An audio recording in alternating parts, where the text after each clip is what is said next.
Hi, this is Dr. Alan Lifton for Brainsplained, and today I'm brainsplaining what's good about smoking. It's a departure from wrong ideas about basic health. The most important thing that I ever tell my smoking patients is what's so good about smoking. And the reason that that's critical is that the vast majority of them, it's in fact all of them at this point, know all about almost everything that's wrong with it. Paradoxically, there was evidence that the anti-smoking commercials that told you how horrible smoking was were increasing smoking among smokers. So telling you it's awful doesn't help. So the human beings who are out in the wild experience episodes of stress that are extremely short-lived and then resolve, and they're infrequent. And that's what we're adapted for. We're adapted for very infrequent and very short duration episodes of stress. We are not adapted for continuous, chronic, low-grade, non-stop stress.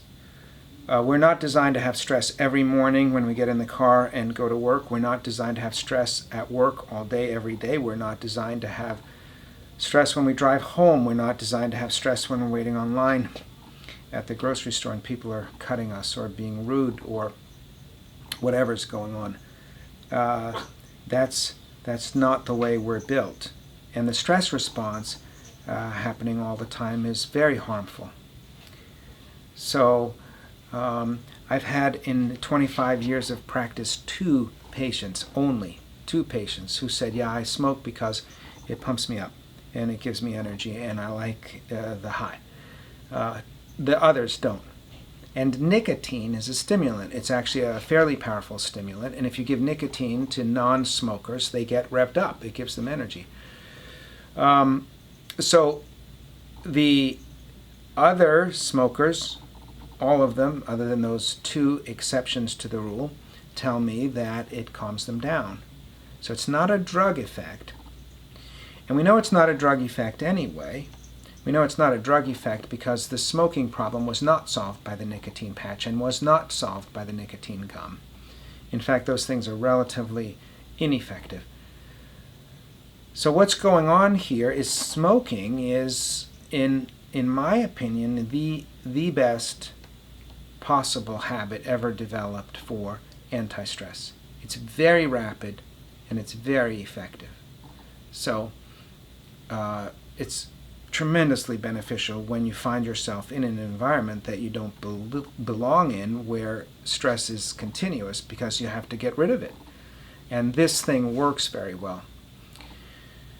So it's the procedure, okay? It's the habit that you're doing. It's not the drug. And the habit and the method of doing the smoking is identical in many ways to the method of what people do when they're performing meditation. So when you go to the meditation teacher, he says, yeah, sit here in this same spot and smell this same smell. We're going to light an incense and breathe in and focus on breathing in, and breathe out and focus on breathing out, and repeat times 3 hours a day, and in 20 years you'll be calm. That's the meditation procedure, okay? So you breathe in and you breathe out. Now when you smoke, you take a cigarette and you inhale and you breathe in. And while you're breathing in, you are forced by the procedure to be aware of breathing in. And then you breathe out. And when you breathe out, you are forced by the procedure to be aware of breathing out. So you're kind of doing exactly what you're supposed to do when you meditate, but it's like a trick. It's like a meditation trick. And from a neuropsychological perspective, performing a procedure for a short duration with a higher frequency, with more repetitions, having you do this for 2 minutes 20 times a day, that's smoking 1 pack per day, and I'm assuming at 2 minutes per cigarette, is far more effective than 1 episode of 3 hours per day. So it's even better than meditation. So it's a fantastic procedure. I'm not denying that smoking causes death, and I'm not saying smoking is good for you on the whole. I'm saying this is what's good about smoking. This is what keeps people smoking. It's the fact that it is so terribly effective at calming people down. And I empathize very deeply with the smokers. So I have this little Japanese teacup, and I drink tea all day long at the office.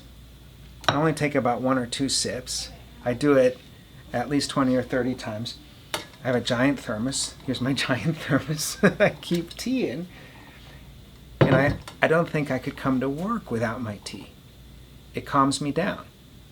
All right? I take a little sip, I take a few breaths, and I feel better. It's a lot like smoking, except one key thing is it doesn't cause death or COPD or cancer, so it's slightly better for my health. I'm very good at it. I've been doing it a very long time. I started doing this over 20 years ago, so I have drank a lot of cups of tea in my lifetime, and probably each time I did it, I got a little bit better. It's not that I recommend that everybody who smokes should drop smoking and pick up tea drinking as a substitute. But if I'm asking people to give up something before they give it up, they need to know why they're doing it and what good is it doing. And then hopefully they can come up with alternative ways of trying to find how to achieve the same benefit. So I found a way to achieve the same benefit. I can do it. And there are other non-smokers who have found ways of reducing stress that are effective for them. It's a little individual. It's not like one thing works for every smoker. But before we say, give this up, it's bad for you, we should say to people, this is why it's good. We already know why it's bad. And how do we replace the part that's good? How do we get you an alternative way of stress reduction? So I just thought I should brainsplain what's good about smoking, and hopefully that'll help some of the people out there who smoke. I know I've had other patients who found that helpful, and I hope that's brainsplained. Thanks.